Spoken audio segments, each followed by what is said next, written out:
today, I'm very, very happy to introduce Dr. Janaka de Silva, who very, very, very kindly stepped in the last minute and confirmed with me just about 10 o'clock on Sunday night to be a speaker. So very sorry I got the note out to you for a little bit late. Our previous speaker had to cancel due to illness. But we'll try to get, I'll try to get my act together, better in future months. So today, Dr. Janaka is going to talk about incorporating ecosystem and conservation values into CSR planning and action. I know he has a short introduction of the organization that he represents, so I won't go into that. So without further ado, a big hand to our speakers today.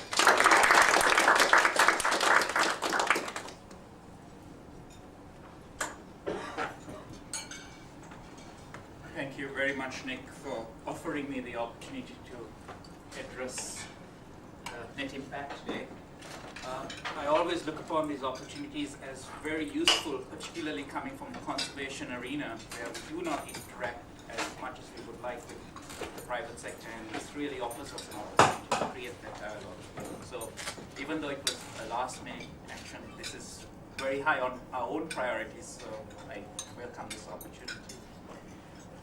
Before I start, I just want to, I think it's a good point to reflect on a supermarket. And when you actually walk down the aisles, what you will notice is that almost all those products are related to biodiversity. We don't think about it like that.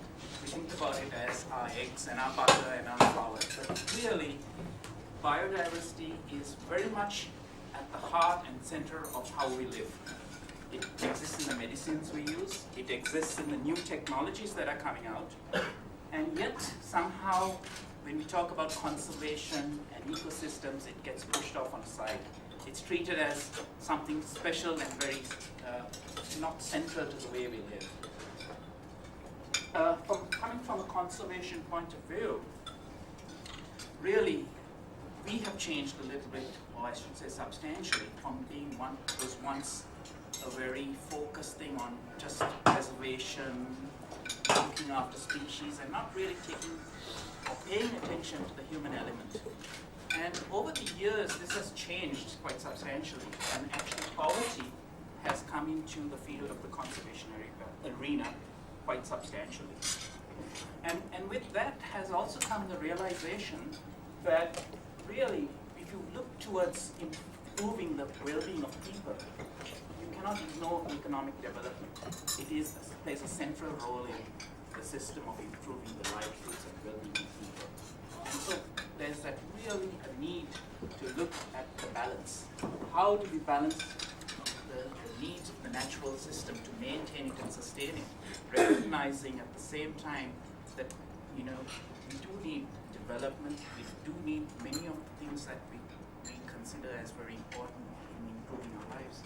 And that balance is still something I think we still are working to find and adjust to. And really, the question is, how do we do that?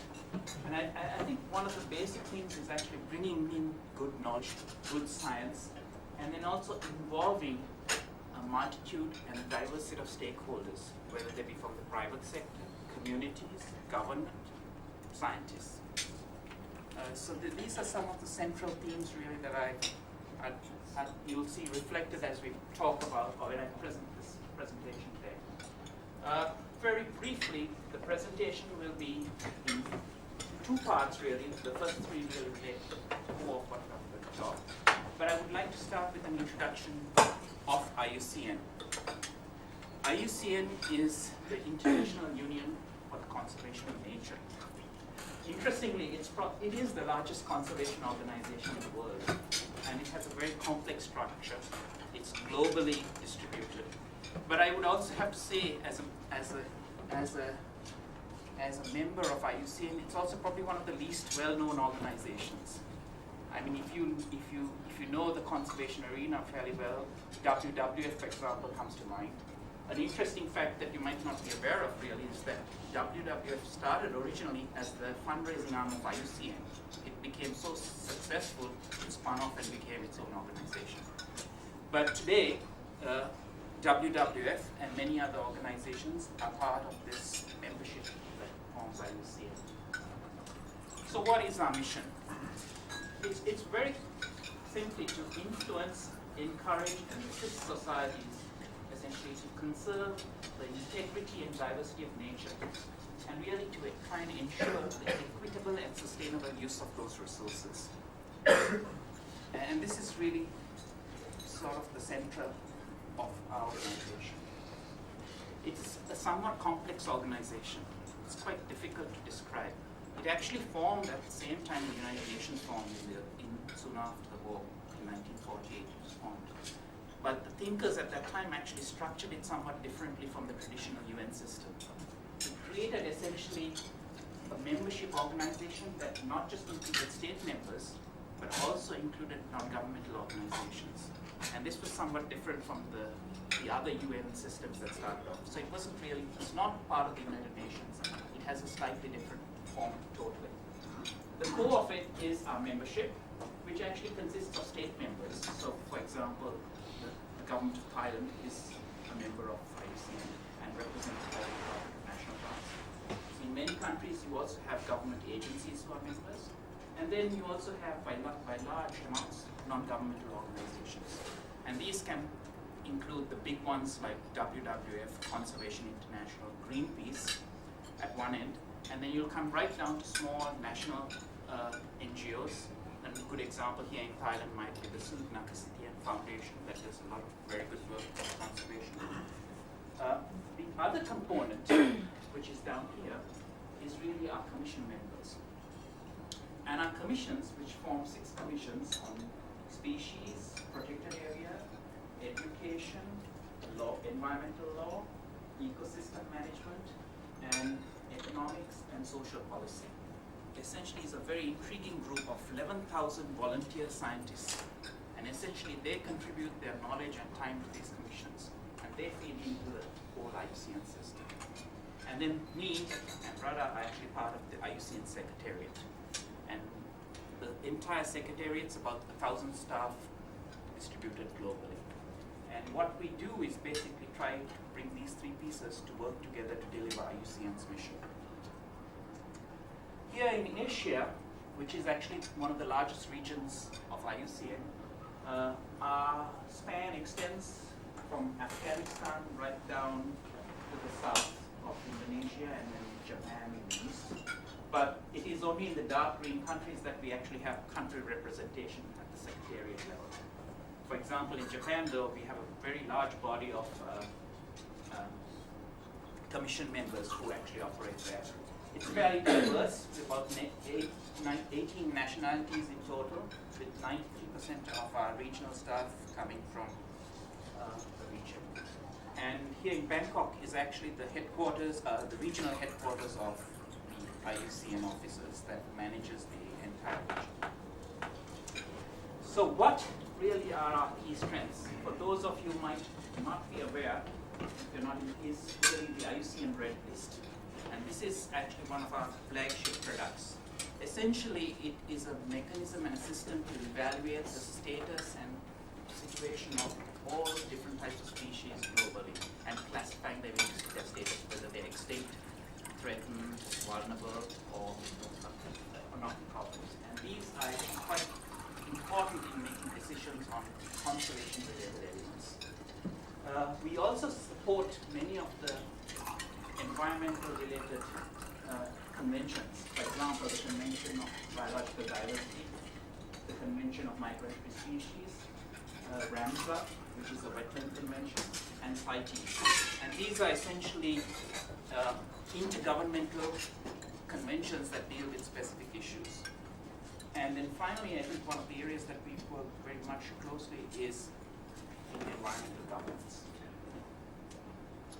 We are very much an organization about building partnerships, not just within our members, but also outside it. So it includes both the private sector, examples being, say, Dilma and Shell, and Holcim as that name, the international organizations such as UNDP, UNEP, and others. Some of the humanitarian organizations such as CARE also form these relationships, and then also regional bodies, for example, SARC and others. The process by which we work is really a four-step element. Really, the structure is really building knowledge, sharing knowledge, taking action, either through demonstration or working, and through that actually trying to influence change. And then finally, particularly at the ground level, it's all about empowerment, improving the capacity of people in coastal communities and others to actually interact with this. So, very quickly, the basis of our program is really conservation biodiversity.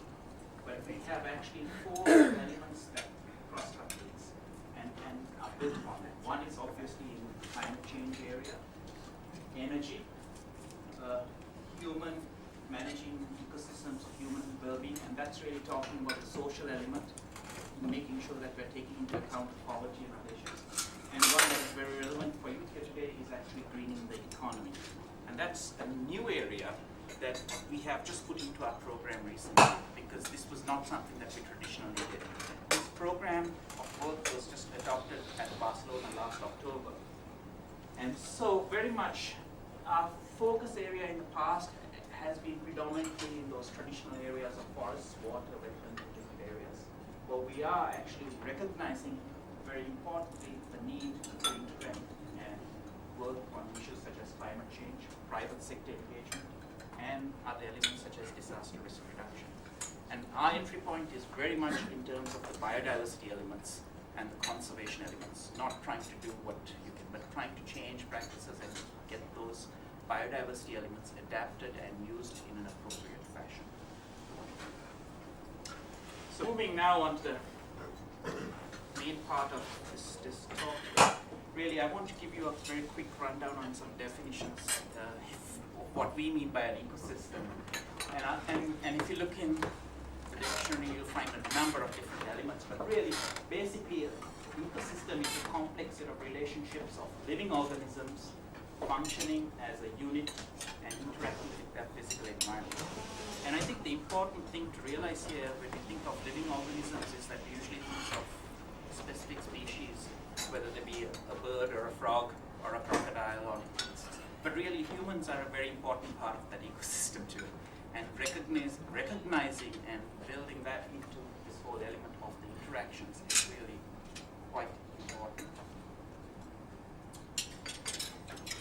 One of the clear areas that we've started moving towards is really recognizing the importance of the services that the ecosystem provides.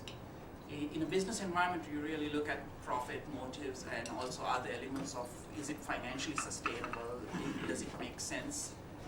And actually, we've been starting to adapt some of that same type of thinking into the conservation area.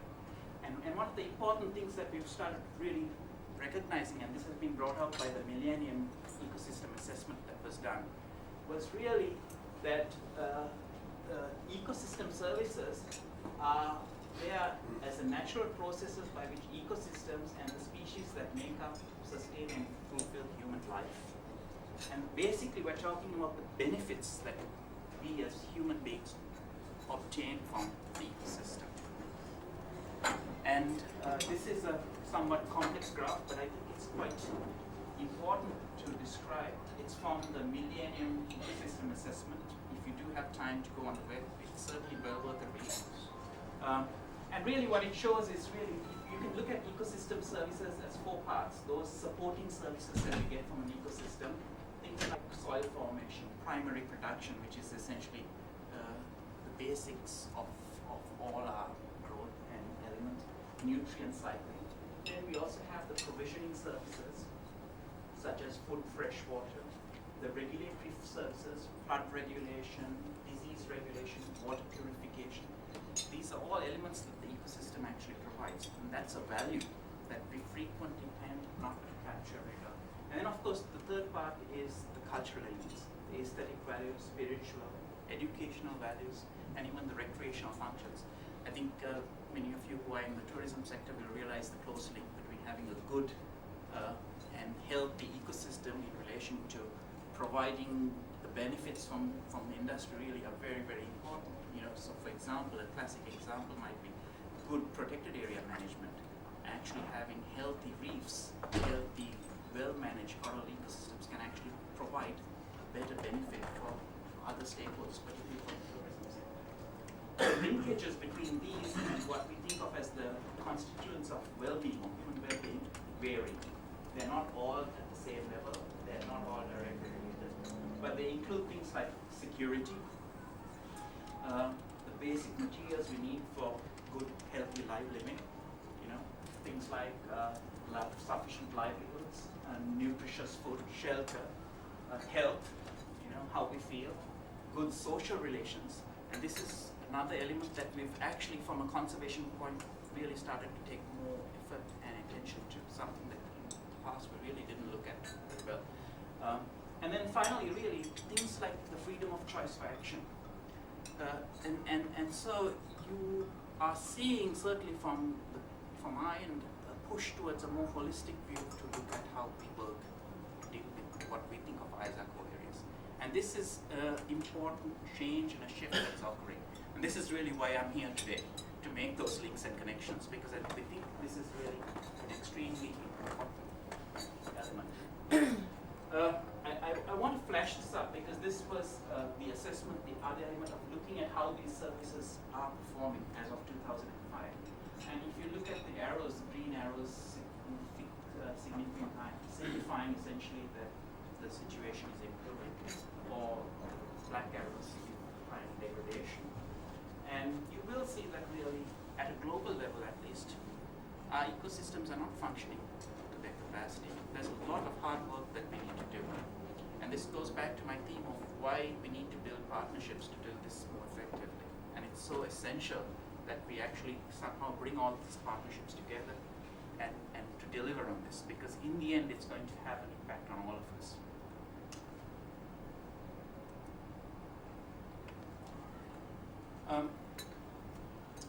We also now tend to look at, from mine, the natural the elements of natural capital, and really trying to assess what the natural capital, whether it be fisheries, production. For example, as an example, the productivity of oceans sort of produces about $12 billion of revenue every year. And that's quite substantial, but we never think of it as an ecosystem. We think of it as fishing or tourism or some separate activity, but that's really a good functioning ecosystem produces that kind of revenue. And it's actually very, very relevant that we look at all of the resource users, both the extractors and those that actually protect it, because that balance and finding that balance between use and protection is really the major challenge we face today, and recognizing that there are competing needs for the same resources, and that by affecting one, you can actually affect, or indirectly, some other element of the system. And so recognizing how we can work in a holistic fashion is really quite an important element. And this has actually led to what they call the ecosystem approach. And basically, it is a strategy for the integrated management of land, water, and human resources. And you will see this described in many different names. For example, some people call a reef-to-ridge approach, which is trying to link the upland watersheds and the uses in the upland to the coast and showing those linkages. You have coastal zone management. For example, if you talk about management plans or development plans along the coast, those are also elements of this. And so what we are trying to move to is trying to identify this integrated approach to managing these ecosystems that actually enables sustainable use, so that there's a long-term benefit, and also equitable use, because still that's not quite there. There's a long way to go. One of the things, a field that really has grown very rapidly and interestingly is being recognized as quite important in our area, is the field of environmental economics. And really the value proposition, what we recognize and what is being recognized in the conservation world is that you cannot just say you need to protect this because it looks nice. It just doesn't work that way. And so the capturing of the value of what that is in terms of economic terms, biological terms, and societal terms is really going to be quite important.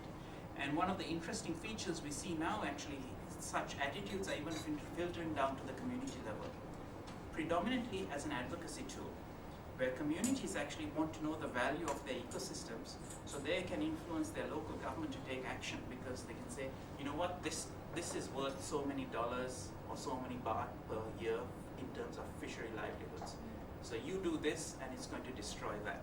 And making that case and having the information, the data is actually extremely important. And there's a trend, as we see, moving particularly into things like payments for environmental services and other options to actually bring or capture these resources. So what is the rationale for partnerships?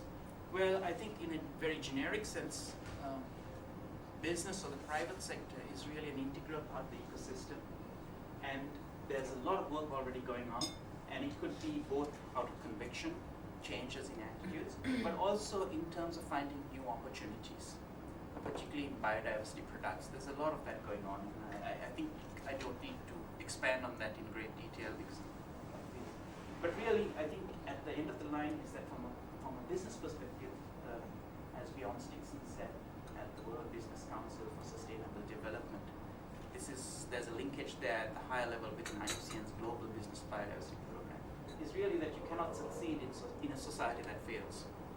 And really there's an opportunity.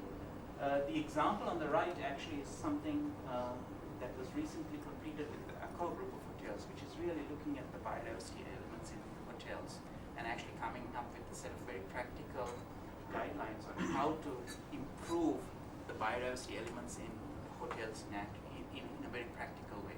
So these kinds of relationships in very different sectors are growing, not just with IUCN, but many organizations in the conservation field.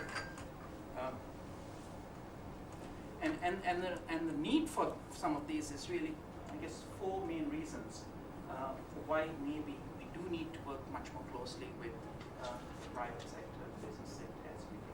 One is really from an operational point of view.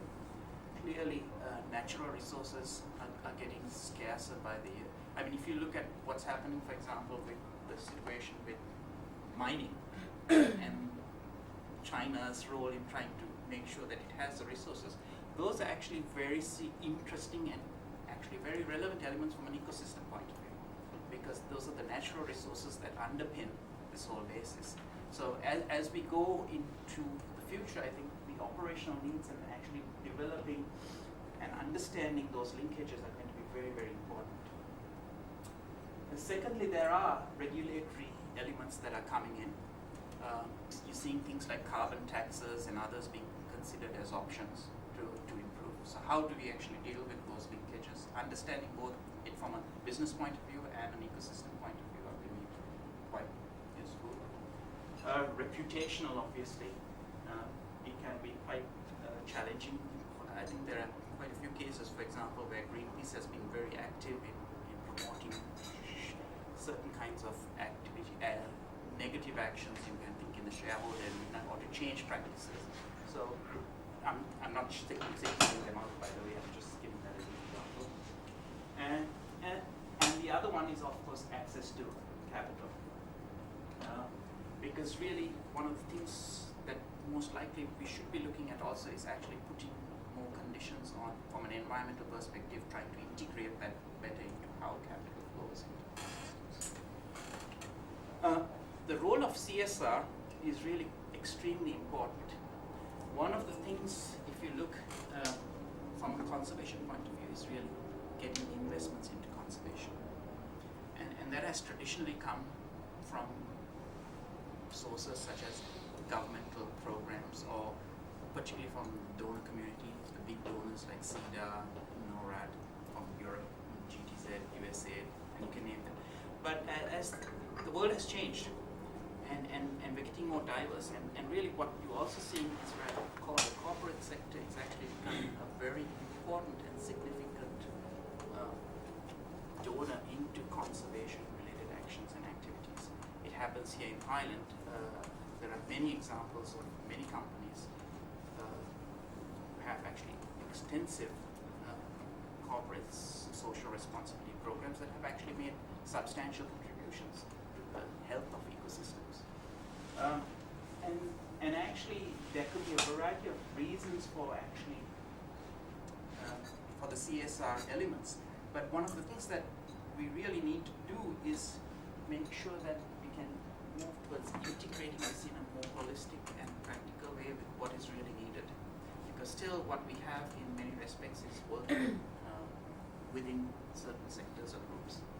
And I think, having said this, is really one of the challenges we face is that when you look at an ecosystem, you have many users. And so the needs of these different users actually quite vary. Last week we were down in Banthi, and you may recognize this. And here's an area actually where you have significant coastal erosion. And the line here actually demonstrates where the coast was years ago. All that is land loss. And here you have essentially shrimp farms. And if you look at the potential options for improving this coastal area or reducing coastal erosion for the benefit of society, it could potentially mean impacting the shrimp farm industry quite significantly. It may require them to be changing their practices or even to be bought out and converted into some kind of natural barrier. But where do the costs come? Where do the how are those decisions made? How are they made in a way that actually has the buy-in of everyone and addresses all those issues that are relevant to them? One of the problems we still have, I think, is that we still are not able to communicate effectively. And what I mean by that is that the language we talk as conservationists doesn't appeal to the language that you may talk as a business leader. You know, we just talk in a totally different way. Sometimes we may be saying the same thing, but it just doesn't get through. And I think there's a need for us to think about or understanding each other better in the kind of language we use and actually responding in the language of communication that we can make these ideas a little more sensitive, because quite often that gets lost. As I mentioned, really, one of the problems also is the benefits for the individual versus the benefits for society. And when those decisions have to be made, how are they compensated? How are they corrected? These are all very relevant to the kinds of actions that we want to take. And then finally, certainly at the ground level, you do get elements of, particularly at the community level, some organizations saying, why are you doing this? Why are you helping us? What is it you want? And that can be both a good thing and a bad thing, but it really calls this need for transparency and being able to create mechanisms and forums to discuss and identify those issues very clearly. I think when you look at the investment in natural resource management, conservation as a whole, you will find that really there are many sectors involved, both the public, private, and NGO sector. And what we don't have is really good coordination. And just leaving the private sector out, I think one of the challenges, and I will come to this a little bit, is that just the coordination of bringing some issues to work effectively in a holistic way just haven't happened.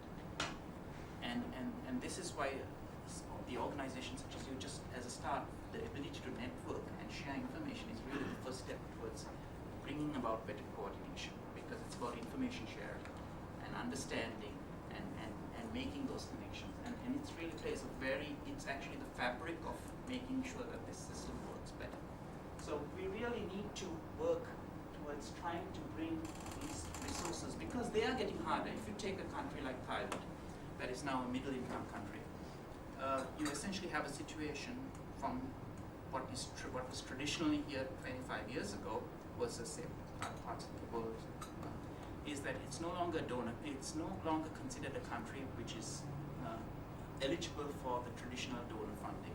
So from a conservation angle, in the past we would look to, UN, the GF program, or OSAID, or some other kind of organization to support conservation related activities or the kinds of actions that we wanted. And those no longer exist. So we have to change and adapt.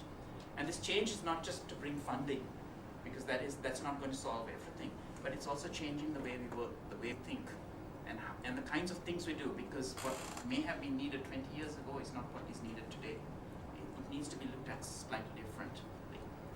I mean, elements of, for example, what we see a growing need for is actually having some kind of funding mechanism that actually brings pools or resources into the ground level in a coordinated fashion. So where you don't have overlap, you have actually adding value. These are actually quite important.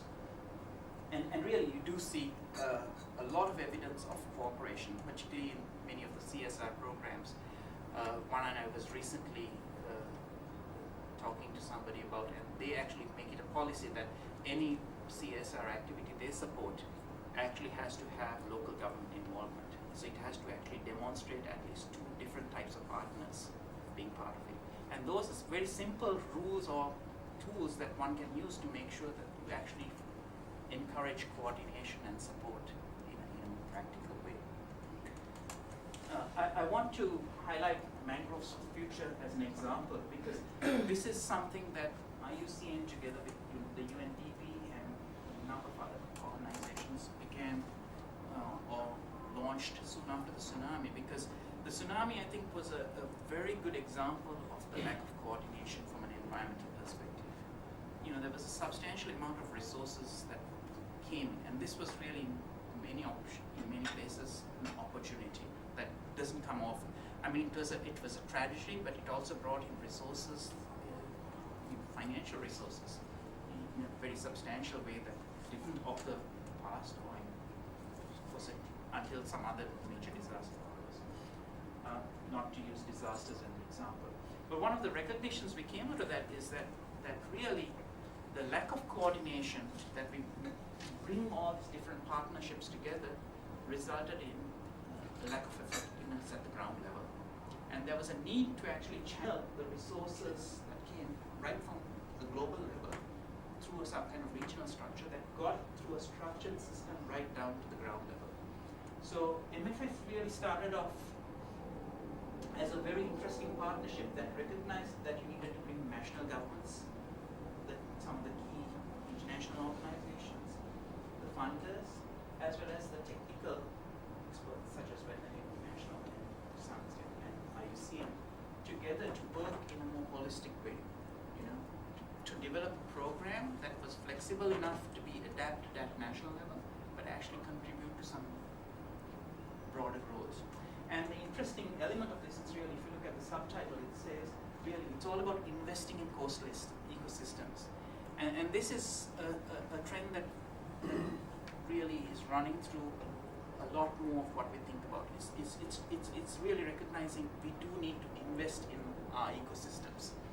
And that investment is not just merely in a financial perspective, but it's also in the way we use it, the way we interact with it, and actually promote better practices. So it's a holistic way, but really the idea being that you focus on real improvement investments. And this kind of system, very quickly, or the model is that really the projects are developed at the ground level, but they address these broader goals. And this type of model is really something where, if you think about it here within, say, the corporate sector or CSR funding, if you have a overall arching strategy where you all get together and think about one of those elements that you want to do, but leave it flexible, you can actually create a better bang for your buck, because you'd be actually making sure those resources are distributed to cover in an integrated way that actually adds value and not replication. Now, I have to confess some ignorance here, because that may be happening, and so if it is, I would be grateful for.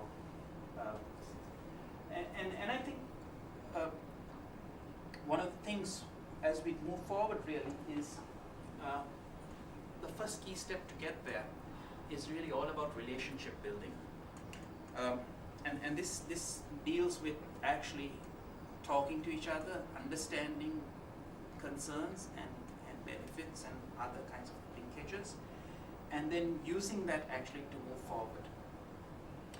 I think one of the key elements that we also need to think about is really and this is why it's quite important, particularly with networks such as this, which has linkages to graduate business schools, is actually creating these kinds of awareness and capacity in the new generation of business leaders.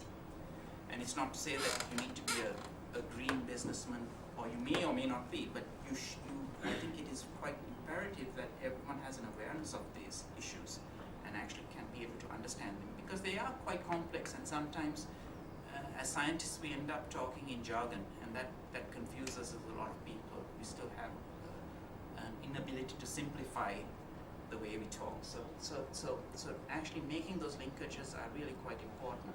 And I think things like internships are really quite useful as a way of learning from each other, exchange sharing. Here at IUCN, we've started doing some of those even within our own organization. So we have, for example, staff from Shell who come and sit in at IUCN and work with IUCN and vice versa. And this actually helps us understand the different types of environments that we don't traditionally work with, and getting to know the system a little bit better, and then recognizing how we can work on those issues. I think, as I mentioned earlier, networking is really a very important element of this whole process, because through networking you actually are able to share information and actually build a common understanding and actually make linkages. It's a very informal and a loose system, but nevertheless it's sort of it's the thread that runs through the fabric, so to speak. And this is really I think something that would be quite useful. Something if this kind of issue is of interest, is really for us to think about how we can have maybe once in 6 months some kind of a more specific discussion on certain topics that you might be interested of from a conservation point of view that are relevant to your own interests, and then provide some inputs on those, because I believe it's a good way to work. In terms of moving forward from a planning and action point of view, really, I think having some kind of overall strategy that brings in different organizations with a common vision or goal together to strategically use its resources is actually a very important and relevant action. For example, in the Mangroves for the Future initiative, we found that what we call leveraging is really a very important element, because it can attract other resources, other investments, and actually creates a much better and a more sustainable impact at the ground level. It does not necessarily mean you lose your own identity towards that particular activity, because that is an important issue too. But what it really does is really enable us to coordinate our investments so that it actually has either a long-term plan or an action that actually enables better use of resources. A very good example of this is just a recent agreement we've signed with Six Senses to do exactly that, where they will be partially supporting a mangrove conservation center that they are involved with just outside Pranbury, and then we come with the other resources, and we've developed this whole program in actually a co-financing approach to support this group, so that they actually have a longer-term commitment, and it actually improves the way or the kinds of things we can deliver at the ground level in a more effective way. So these kinds of relationships actually can bring in quite an important benefit. The other element, I think, very importantly as we look to particularly, is that just as much as we can bring in the technical elements of conservation and preservation management and all those issues, there is actually an equally important role, particularly in relation to how you manage your finances, basic business practices, basic marketing practices, and these are actually very key elements that go right down to even a community level. Because if you really look at things like trying to build people's livelihoods, and you provide them new training opportunities or new actions or activities, what still is lacked at the local level is really the ability to market those products and making connects to markets, learning how to learn some of those basic things that you might do in a business setting, but at a local level to be effective. And so there is actually a synergistic way of how it's not just the financial resources, but even some of the technical inputs, that the capacity that exists with their own organizations, providing some of the backup at the ground level in terms of practical things like developing even simple business plans can be actually a very relevant and useful activity that can contribute substantially to actually the human well-being at the ground level. And once again, you know, even a simple resource list of who might be available to provide such services, you know, either through a one-off workshop or training, can be actually very relevant for our own work and might be quite useful even from you if you feel that there's a need to be part of society and actually gives back some of the technical and abilities and knowledge that exists within the vast array of your organizations. So really, I mean, I think as I mentioned already, it really is about leveraging our resources, because clearly, I think as we move forward, financial resources are going to get tougher and tougher. We're not going, the days of development with vast sums of money that just went into this empty pot have gone, I think. And we are all being forced, I certainly know from my end, is that we are running a much tighter ship. You know, you do look at the cost and the benefits and what is the value of that. And so the solution really is, if you want to deliver, is really making partnerships that leverage and add value and bring together the multiple sources of resources so you get better bang for the buck. The other thing I think is the reduction of replication. Still we have situations where you have the same thing being done, say in 1 year, and then 5 years later the same activity may be continued or repeated again at a ground level. So through this type of coordination mechanism, you can actually make sure that you build on and sustain and enable it to grow in a very structured fashion. And finally, I think really what is actually quite important to us is capturing the learning and sharing it to a broader audience. What we have found certainly here is that creating even regional cross-cutting learning tours where you bring organizations or communities from one part of Asia into, say, Thailand, can be quite an important and useful exercise, because it sparks new ideas, it sparks new thinking, and it enables people to look at things slightly differently. And that occurs not just within the conservation arena, but cross-cutting across as well.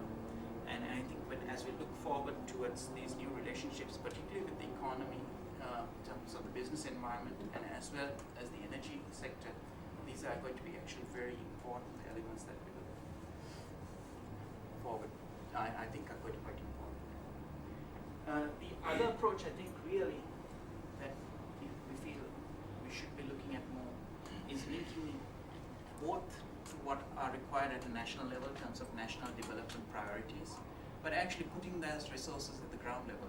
Because one of the things I think we find is that we seem to be, in general, very good at planning. There are lots of plans all over the place at different levels. You know, there are lots of nice strategies. But then you look at the implementation of the strategies, they're not carried out at the same level. So, you know, we have a preponderance of all these plans, and really the action part of it is always left a little bit on the side. And I think this kind of relationship in organization can actually use what already exists, you know, build on what exists rather than go off and try to recreate something that already has been done in the past. And I'm always amazed at the number of different types of plans that already exist that almost cover everything that one would ever want to do. But it's just a matter of recognizing it and linking into it and saying this is what's happening. And I think, you know, finally, for really a healthy ecosystem in the long term, we need integration. And that really means cross-cultural cooperation and support. And while integration is a very simple word in English, it's actually a very complicated and very difficult thing to achieve in practice. And when you talk about integration across different types of groups and people, whether it be government, community, scientist's business, it's even harder. And in many respects, to go back to the learning element, it's a process that we have to learn.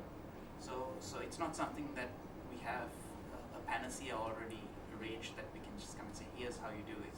It isn't. It's really very much a learning by doing type exercise. And as such, it should be done as a stage-based approach. It's not running off to do some very large, big things, but working in a systematic process towards achieving these. And I think finally, if we can do all of that, we really can end up with the benefits for both the economy, the well-being of human beings. We can deal with all these issues. And I hope we can, because really, I think there's a lot of very critical issues that are going to face us in the next 25 to 30 years.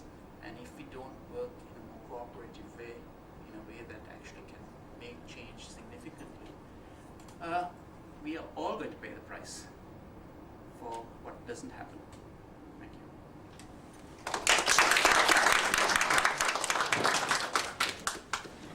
Do you have any questions? Dr. Silva, seeing the regional offices here in Bangkok, I wonder what success you had working Bangkok in terms of improving conservation here in the city. I mean, I think you have, in fact, we only have enough PD as a decent sized park, enough parks for city this size, historical legacy is being destroyed year by year. You raise a very interesting point, and one that I have to say we have done very little with the Bangkok administration. And part of the reason is that from IUCN's perspective in the past, our focus has been the Secretariat's focus has been on natural ecosystems.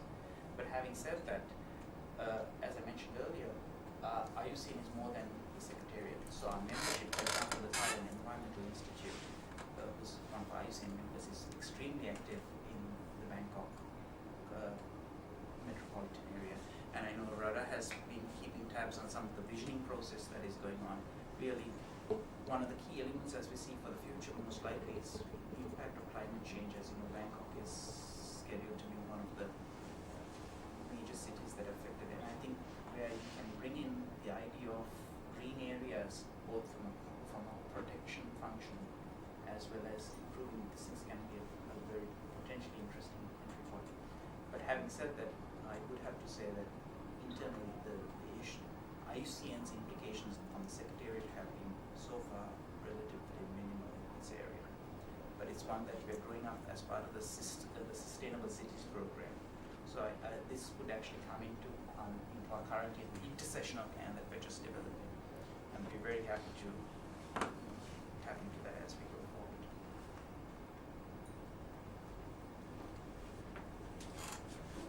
You mentioned that now with the scarcity of funding, especially nowadays, you're trying to get the biggest bang for your buck, assessing how big the bag is, how you're assessing the outcome of the projects funding. Well, I mean, one of the things that's really working a lot more is developing more rigorous monitoring, evaluation, and learning programs that actually quantify those much more rigorously than has been done in the past. And also, we are actually now moving into things like cost-benefit analysis of our investments, even for small grantees. So, for example, recently in southern Thailand, one of our places of work there is working through a small grants program. And prior to actually investing in the small grantees, after involving the process, we actually adapted some of the due diligence processes to actually look at. So, we are actually trying to look at new ways of assessing the success rate, also the capacity, and take those into account in our decision-making process. It's still a very new field, but I think it'll grow as we move forward, because this is, as I see, one area that we have, we will call upon to make a more concrete area. But for example, internally within our organization, we look at actually, so for example, what our core funds are, how much do we get to use, how do we use those to leverage other resource users to bring? And it's actually something in the 1 to 500 range for every dollar we bring in.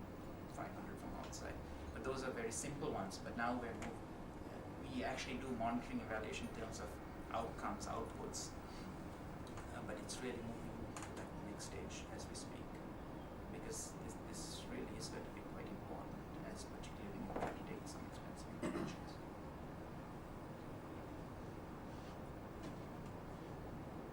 You mentioned corporate collaboration, mangrove preservation area in Ronbury. Mm-hmm. Can you give some other examples of projects that you've been involved with the corporate sector?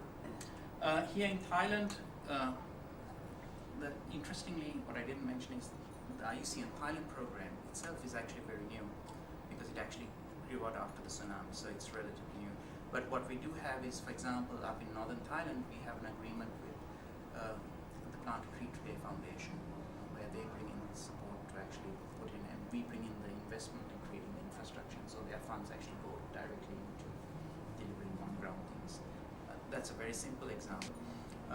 In Sri Lanka has been actually, IUCN Asia, probably one of the forefront of actions and activities, and they've teamed up with Dilma Tea very effectively to actually coordinate their foundation funds to actually improve livelihoods of certain local communities by developing new products in the pottery sector and others that then end up through the Dilma marketing system to get fed out at a global level. So that's one element. And the other element that's working is actually improving business practices and actually trying to green and bring in more of a biodiversity element into business practices. And an example there would be in some parts of Asia here, once again I believe in Sri Lanka and Vietnam, working with Holcim. But that's a global agreement that's trying to be involved. Those are some very quick ones. I'd be happy to actually put you in touch with our regional business biodiversity program coordinator who can brief you much more thoroughly on what's happening at a regional or global level.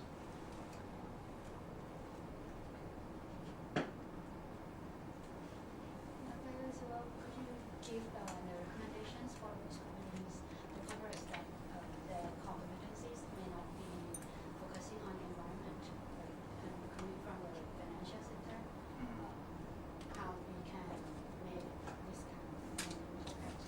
It's quite interesting you mentioned that.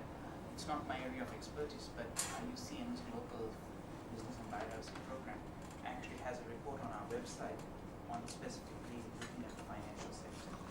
And I have not gone into it in detail, but I would encourage you, and I'm happy to take that and send you an electronic copy of it on various kinds of engagements with the finance sector. One thing that is working,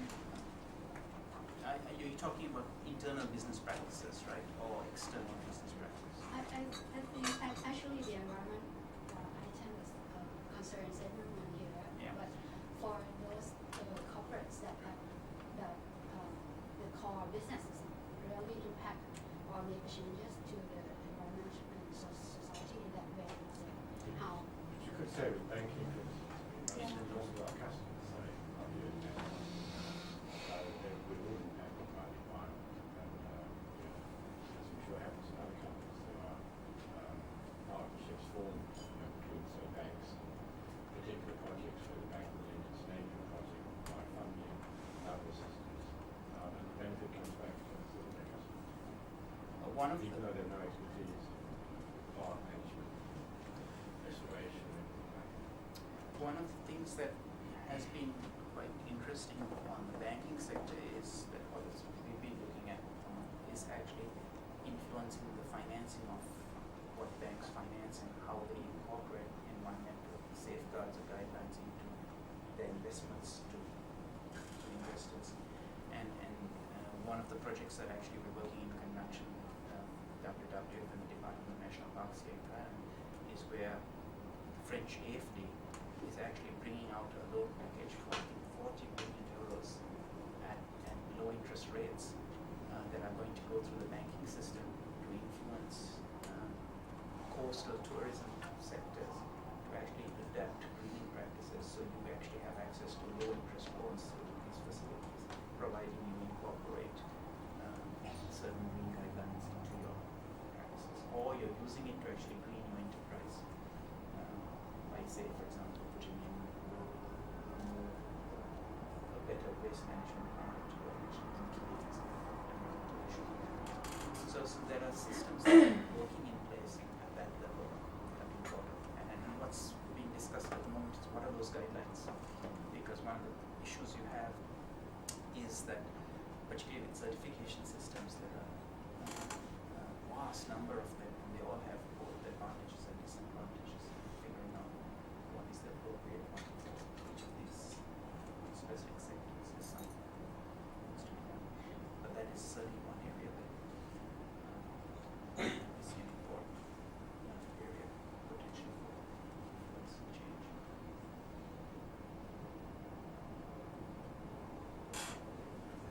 We're about out of time, so No, thank you. I'd say very, very thank you to Dr. De Silva for a wonderful talk, very informative, and certainly from all the various questions. I don't know if you're going to be around for the next 10 minutes or so. Then, feel free to stay and talk to a little more. I'll send out. Is it possible to get a copy of this? I'll put it on your. Okay, that's great. I'll send that out to everyone. So always do every month. So very big hand to our speaker.